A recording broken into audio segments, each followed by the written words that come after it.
Bismillahirrahmanirrahim. Assalamualaikum warahmatullahi wabarakatuh.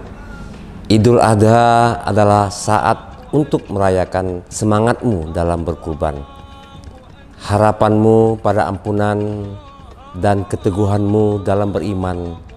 Awali hari kurbanmu dengan penuh senyuman dan kebahagiaan, layaknya mereka yang begitu bahagia menerima pemberian darimu.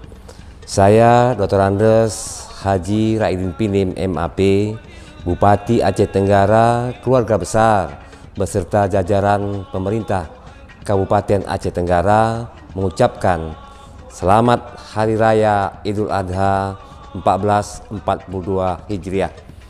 Pada kesempatan yang menggembirakan ini, izinkan saya mengucapkan harapan serta doa bagi kita semua.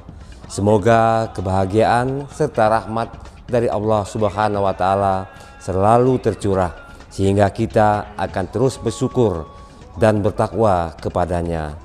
Amin ya rabbal alamin. Wassalamualaikum warahmatullahi wabarakatuh.